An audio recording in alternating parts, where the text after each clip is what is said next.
இந்த வீடியோல சிறப்பு தீவிர திருத்த கணக்கீட்டு படிவத்தினை எப்படி நிரப்புறதுங்கிறத பத்தி பார்க்க போறோம். முதல்ல இந்த ஃபார்மோட மேல் பகுதியில உங்க வாக்குச்சாவடி நிலை அலுவலர், அதாவது BLOவோட பெயர் மற்றும் மொபைல் எண் இந்த இடத்துல இருக்கும். இந்த ஃபார்மை ஃபில் பண்ணும்போது ஏதாவது உங்களுக்கு டவுட்ஸ் வந்தா அவங்களுக்கு கால் பண்ணி நீங்க கேட்டுக்கலாம். இந்த படிவத்தோட மேல் பகுதியின் இடதுபுறம் பாத்தீங்கன்னா வாக்காளரின் பெயர், அவரோட வாக்காளர் புகைப்பட அடையாள அட்டை எண், முகவரி மற்றும் அவருடைய பெயர் வாக்காளர் பட்டியல்ல எந்த சட்டமன்ற தொகுதியில, எந்த பாகத்துல, எந்த வரிசை எண்ல இருக்கு அப்படிங்கிற விவரம் ஏற்கனவே நிரப்பப்பட்டிருக்கும். அதோட படிவத்தின் வலதுபுறம் அவருடைய போட்டோவும் பிரிண்ட் ஆகி இருக்கும். வாக்காளரோட போட்டோ பக்கத்துல அவருடைய தற்போதைய போட்டோவை ஒட்டுவதற்கு காலி இடம் கொடுக்கப்பட்டிருக்கும். அதுல அவருடைய புதிய போட்டோவை ஒட்டணும்.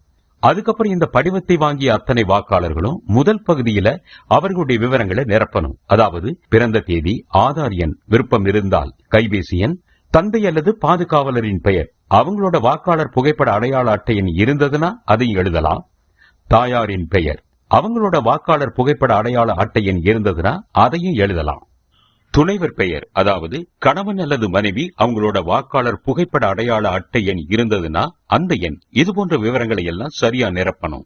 அடுத்ததா கீழே இடதுபுறம் உள்ள இரண்டாவது பகுதி, அதாவது முந்தைய சிறப்பு தீவிர திருத்தத்தில் வாக்காளர் பட்டியலில் உள்ள வாக்காளரின் விவரங்கள் அப்படின்னு இருக்கிற பகுதியில அந்த வாக்காளர் அவருடைய பெயர் 2002 அல்லது 2005 வருட சிறப்பு தீவிர திருத்தத்தில் தயார் செஞ்ச வாக்காளர் பட்டியல்ல இருந்தா அந்த பகுதியில கேட்கப்பட்ட விவரங்களை நிரப்பணும்.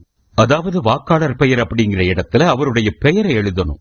2002ல அவருக்கு வாக்காளர் புகைப்பட அடையாள அட்டை எண் இருந்துச்சுன்னா அதோட நம்பர், அப்புறம் உறவினரின் பெயர் என்ற இடத்துல அவருடைய அப்பா, கணவர், பாதுகாவலர், இப்படி அவருக்கு பொருத்தமான உறவினரோட பெயரை எழுதி கீழே உள்ள உறவு முறையையும் எழுதணும். அடுத்து 2002 அல்லது 2005 சிறப்பு தீவிர திருத்தத்தின் போது அவர் எந்த சட்டமன்ற தொகுதியில இருந்தாரோ அந்த தொகுதியுடைய பெயர், எண் மற்றும் அந்த வாக்காளரோட பாகம் எண், அதாவது பூத் நம்பர், வாக்காளர் பட்டியல் அவரோட வரிசை எண் ஆகியவற்றை எழுதணும். ஒருவேளை அந்த வாக்காளரோட பெயர் 2002 2005 வாக்காளர் பட்டியல்ல இல்ல, அப்ப என்ன செய்யறதுன்னு அடுத்து பார்ப்போம். 2002 2005 வாக்காளர் பட்டியல் அவர் பெயர் இல்லைன்னா அவரால் இரண்டாவது பகுதியை நிரப்ப முடியாது.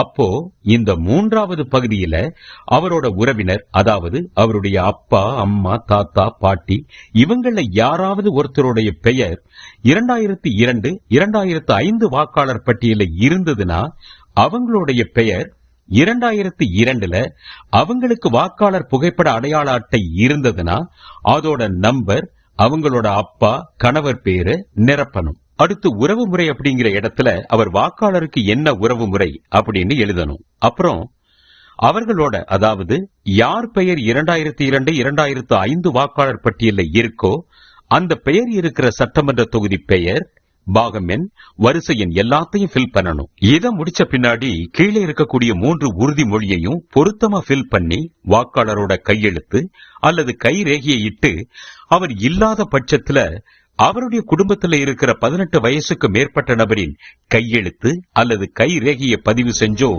வாக்குச்சாவடி நிலை அலுவலர் கிட்ட கொடுத்துடணும்.